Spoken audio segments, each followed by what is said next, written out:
নমস্কাৰ, মই নীলোৎপল শইকীয়া আপোনালোক সকলোকে পুনৰবাৰ স্বাগতম জনাইছোঁ মোৰ অন্য এটি ভিডিঅ'ৰ মাজলৈ। আৰু কোনোবা নতুনকৈ যদি আহিছা চেনেলটো বা পেজটো ফ'ল' বা ছাবস্ক্ৰাইব কৰি ৰখা, কাৰণ নতুন নতুন আপডেট ফাৰ্ষ্টে ময়ে দিওঁ আৰু ইয়াতেই পাবা। আৰু এতিয়া কথা হ'ল, আমাৰ নিউ ভেকেঞ্চিৰ ওপৰত মই আপডেট দিয়া নাই, একেবাৰে দিয়া নাই। কেইবাদিনো হ'ল টি আৰ্মি ভৰ্তিৰ ওপৰতে লাগি আছোঁ, যিহেতু জড়িত বা ৰিলেটেড।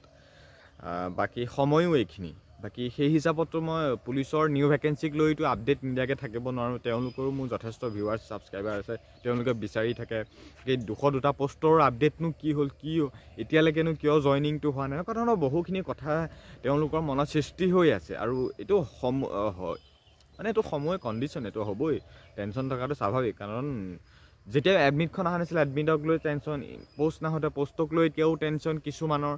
গতিকে মানে ষ্টেপ বাই ষ্টেপ হৈ থাকে। এতিয়া জইনিঙক লৈ কিছুমানৰ টেনশ্যন, 202টা পষ্টক লৈ কিছুমানৰ টেনশ্যন, নিউ ভেকেঞ্চিক লৈ কিছুমানৰ টেনশ্যন। এতিয়া আচলতে এই তিনিওটা টেনশ্যনৰ মুক্তি কেতিয়া পাব, কোনে কোনটো হিচাপত। গতিকে সকলোখিনি কথা ক'ম, ভিডিঅ'টো শেষলৈকে চাব, ফুল ইনফৰমেশ্যন দিম। ভিডিঅ'টো লং হ'ব, কিন্তু এক্সপ্লেইন কৰি যিমান পাৰোঁ মোৰ হিচাপত বেষ্ট দিবলৈ চেষ্টা কৰিছোঁ, সঠিক তথ্য মোৰ হিচাপত। গতিকে ভিডিঅ'টো শেষলৈকে চাব। এতিয়া কথাটো হ'ল, আমাৰ নিউ ভেকেঞ্চি কেতিয়া আহিব, মুখ্যমন্ত্ৰী মহোদয় এবাৰ নহয় দুবাৰ নহয় বহুবাৰ কৈছিল ফৰেষ্টৰ পাছতে আহিব, নহয় ফৰেষ্ট পাছত আহিব। ফাৰ্ষ্ট এতিয়া পুলিচ আহিব 4000 নি, কিছুদিনমানৰ আগতে CM ছাৰ আপডেটো দিছিল 4000 পুলিচ আহিব বুলি। গতিকে নৱেম্বৰ লাষ্টলৈ ৱেইট কৰা বা ডিচেম্বৰ 1 এইখিনি সময়তে পুলিচৰ নিউ ভেকেঞ্চি আহিবলৈ গৈ আছে। খুব সোনকালে SLPRBত আপডেট আহি থাকিব, চাই থকা। মই মিছাই কোৱা নাই আৰু নকওঁ, মই যিটো অনুভৱ কৰোঁ বা যিটো হয় কামখিনি হৈ পৰে। নৱেম্বৰ লাষ্ট বা ডিচেম্বৰ 1 উইক এইখিনি সময়তে SLPRBত আপডেট আহিব। নিউ ভেকেঞ্চিৰ ওপৰত আহি যাব একদম চিয়'ৰ। কেইটামান দিন আৰু ৱেইট কৰা, নিউ ভেকেঞ্চিৰ ওপৰত আপডেট আহি যাব। নৱেম্বৰ লাষ্ট বা ডিচেম্বৰ 1 এই সময়খিনিতে আপডেট আহি যাব। গতিকে ৱেইট কৰা নিউ ভেকেঞ্চিক লৈ 4000 পষ্টৰ বাবে অসম পুলিচৰ। তাত SIও থাকিব, ABU থাকিব, কামাণ্ডোৰো কিছু সংখ্যক থাকিব বা ফৰেষ্টৰো কিছু সংখ্যক থাকিব, বিভিন্ন ধৰণৰ পষ্ট থাকিব পাৰে। প্ৰায় 4000 কথাৰ কৈছে। নিউ ভেকেঞ্চিৰ ডাউটটো ক্লিয়াৰ হৈ গ'ল। নৱেম্বৰ লাষ্ট, এতিয়াতো নৱেম্বৰ মাহটো শেষেই হ'বহি বাৰু, যি কি নহওক তথাপিও শেষ হোৱা নাই, শেষ হ'বহি। নৱেম্বৰ লাষ্ট বা ডিচেম্বৰ 1 এইখিনি সময়তে SLPRB নটিচ আহিব নিউ ভেকেঞ্চিৰ ওপৰত। এতিয়া 202টা পষ্টৰ আপডেটনো কি হ'ল, 202টা পষ্টৰ আপডেটো আহিব আমাৰ SLPRBতে আহিব। বাকী কোৰ্টৰ কথাটো নাজানো, কেনেকুৱা কি হ'ল নহ'ল, একো ডাটা মোৰ হাতত নাই। আৰু কোৰ্টৰ কথা একে টোটেলি নাজানোৱে, কাৰণ কোনোবা এটা তাৰিখ আছিলে, কিবা এটা হ'ব বুলি গম পাইছিলোঁ, জাজমেণ্ট দিব বুলি, কিন্তু সেইটো সন্দৰ্ভত একো গম নাপালোঁ। বাকী গম পালে মানে SLPRB যেতিয়া আপডেট আহিব তেতিয়াহে আমি ক'ব পাৰিম। কাৰণ 202টা পষ্ট হোল্ড কৰিছিলোঁ বুলি SLPRB আপডেট দিছিলে। গতিকে 202টা পষ্টৰ ক্ষেত্ৰতনো কিমানখিনি কেণ্ডিডেটক আকৌ ৰিটেন এক্সামিনেশ্যনটো দিয়াবৰ বাবে মাতিব, সেইখিনি আপডেটো নিশ্চয় SLPRBয়ে সিদ্ধান্ত গ্ৰহণ কৰি আপডেট দিব। গতিকে 202টা পষ্টৰ ক্ষেত্ৰত যিমানখিনি কেণ্ডিডেট হাইকোৰ্ট কৰিছিলে, তেওঁলোককো কৈছোঁ পজিটিভ থাকা, নিশ্চয় কিবা এটা মুঠতে পজিটিভ থাকা। আৰু জইনিংখিনিৰ কাৰণেও টেনশ্যন নল'বা, জইনিঙো হ'ব, হয়তো ডিচেম্বৰ পাবগৈ জইনিংটো। খালি জইনিংটো অলপমান দেৰি হ'ব, মানে ডিচেম্বৰমান পাবগৈ হয়তো। এইটো কেছটো চলাৰ কাৰণে নে কিয়ে নাজানো, খালি কেঞ্চেল একোতেই নহয়, এইবিলাক টেনশ্যন ল'ব নালাগে। খালি এইবিলাক নহয় আৰু, খালি তোমালোকৰ খুব সোনকালে আপডেট আহিব। খালি ডিচেম্বৰ মানত তোমালোকৰ জইনিঙৰ আপডেট আহি যাব, ইমানটো তাৰিখত দি দিয়া হ'ব বুলি। বাকী এতিয়া বহুখিনি পষ্টৰ দি দিলে, ADRE দিয়া নাই, ADRE কোনোবা এটা, বাকী এনেকুৱা শিক্ষক, বাকী এনেকুৱা বহুখিনি পষ্টৰ দিলে। আৰু গ্ৰেড 4 গ্ৰেড 3 এনেকুৱা এইখিনি কথা গম পাইছে। বাকী পুলিচৰ গোটেই ডিপাৰ্টমেণ্টটো একেলগে জইনিং দিব, হয়তো ডিচেম্বৰ মাহমান পাবগৈ। এইটো তোমালোকে ডিচেম্বৰ মাহলৈ ৱেইট কৰা আৰু কেইটামান দিন আৰু। গতিকে এপইণ্টমেণ্টৰ কথা তোমালোকে ডিচেম্বৰ মাহতে গম পাবা, ডিচেম্বৰ মাহতে সকলোখিনি হৈ যাব। আৰু নিউ ভেকেঞ্চিৰ আপডেটো তোমালোকৰ নৱেম্বৰ লাষ্ট বা ডিচেম্বৰ 1 এইখিনি সময়তে নিউ ভেকেঞ্চি আপডেট আহি যাব।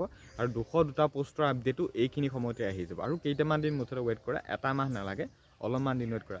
এতিয়া 202টা পষ্টৰ সন্দৰ্ভতনো এতিয়া কি হ'ব, তোমালোকৰ মানে এক্সামটো হ'বনে কি হ'ব, নে কিবা নে সেই 202টা পষ্ট নিউ 4000 পষ্টৰ কথা যি অহা কথা কৈছে তাত এড কৰাই দিব নেকি? মোৰ সম্ভৱ নিদিয়ে 202টা পষ্ট তেনেকৈ এড কৰা। 202টা পষ্টৰ সন্দৰ্ভত হয়তো এক্সামেই পাতিব, 202টা পষ্ট হ'লে বা 1000 কেণ্ডিডেট হয়তো মাতাই দিব পাৰে। আৰু এনেকুৱা কেণ্ডিডেটো মই যোৱাকালি যেতিয়া তেজপুৰত গৈছিলোঁ, তাত কেইজনমান কেণ্ডিডেট পালোঁ যে 202টা পষ্টৰ কথা, দাদা কি হ'ল কিবা জানা নেকি? মই বোলো টোটেলিটো একো নাজানো, এইটো চৰকাৰে জানিব বা কোৰ্টে এতিয়া জানিব। আৰু তাত এনেকুৱা কিছুমান কেণ্ডিডেট পালোঁ, মোক এইটো হিচাপত ক'লে যে আমিও কাটঅফতকৈ বেছি মাৰ্ক পাইছিলোঁ, আমাৰ ৰিটাৰ্ণ দিবলৈকে নাম নাহিলে।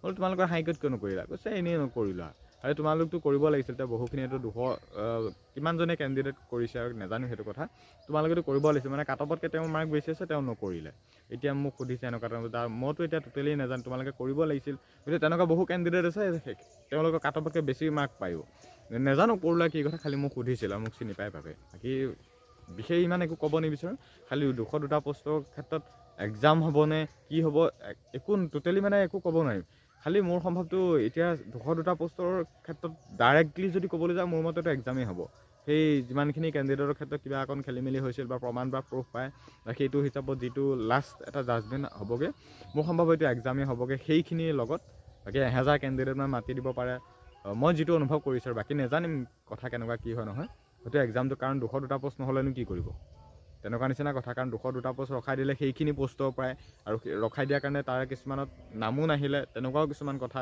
জড়িত হৈ আছে গতিকে সেইটো মানে পজিটিভ থকা সকলোকে কৈছোঁ এপইণ্টমেণ্টখিনিৰ কাৰণে পজিটিভ থকা তোমালোকৰ নাম আহিলে এপইণ্টমেণ্ট হ'ব সেইটো চিয়'ৰ নিশ্চিন্ত থকা পজিটিভ থকা 202টা পোষ্টৰ কেণ্ডিডেটখিনিৰ কাৰণে পজিটিভ থকা তোমালোকৰ ভাল খবৰ হ'বই ভাল খবৰ আহিবই সকলোৰে আহিব নিউ ভেকেঞ্চিৰ বাবে যিমানখিনি ৱেইট কৰি আছে তোমালোকে ৱেইট কৰা মানে মাজত এই কেইটামান দিন নৱেম্বৰ লাষ্ট ডিচেম্বৰ এইখিনি সময়তে এই তিনিওটা বিষয়ত তিনিওটা আপডেটে পাবা এইখিনি সময়তে গতিকে কথাখিনি মই ক'লোঁ এই ভিডিঅ'টোতে ক'লোঁ তিনিওটা কথাই কৈছোঁ নিশ্চয় বুজি পাইছা গতিকে এনেকুৱা ধৰণৰ আপডেট বুলি নকওঁ আচলতে এইখিনি মানে আমাৰ অনুভৱ আমি উপলব্ধি কৰোঁ বা হয় বা বিচাৰে সেইটো হিচাপতে ভিডিঅ'টো বনাইছোঁ এইটো একচুৱেলি আপডেট বুলি নহয় আৰু আমি জানিবলগীয়া কিছুমান কথা শ্বেয়াৰ কৰিছোঁ আৰু গতিকে এতিয়া নিশ্চয় বুজি পালা আৰু এনেকুৱা ধৰণৰ খবৰ বুলি নহয় আচলতে জব ৰিলেটেডে হওক বা মোৰ ফালৰ পৰা যদি কিবা ভিডিঅ'জ পাই থাকিব বিচাৰিছা নিউ ভেকেঞ্চিৰ ওপৰতে হওক বা যিয়ে নহওক কিয় তেনেহ'লে পেজটো বা চেনেলটো ছাবস্ক্ৰাইব কৰিবা আৰু লগতে খুব বেছি শ্বেয়াৰ কৰিবা তেতিয়াহে মানে আমি খুব বেছিকৈ ভালদৰে ভিডিঅ'সমূহ দিবলৈ অলপমান মটিভেট পাওঁ তোমালোকৰ ভাল কেতিয়াবা কমেণ্টছ শ্বেয়াৰ্ছ পালে অলপমান ভাল পাওঁ তেতিয়া নেক্সট এটা আপডেট দিবলৈ আমি উৎসাহিত পাওঁ তোমালোকে যদিও সহায় নকৰা কৰিবাই কাৰণ যথেষ্টখিনি ছাবস্ক্ৰাইবাৰ ভিউৱাৰ্ছ আছে ইমান মৰম পাওঁ যিকোনো জেগাত গ'লে ভাল লাগে গতিকে নিশ্চয় ভাল তোমালোকে ভালে থাকা সকলোকে কৈছোঁ পজিটিভ থাকা পজিটিভ ৰিজাল্ট হ'বই যিকোনো ক্ষেত্ৰতে খালি মোক ছাপোৰ্ট কৰা মই তোমালোকৰ লগত আছোঁ আজি 2-3 বছৰ কণ্টিনিউ লাগিয়ে আছোঁ যিকোনো ক্ষেত্ৰত আপডেটবোৰ দি আছোঁ দিয়ে থাকিম গতিকে ইমানেই কথা আছিল বিশেষ একো নকৰোঁ গতিকে ধন্যবাদ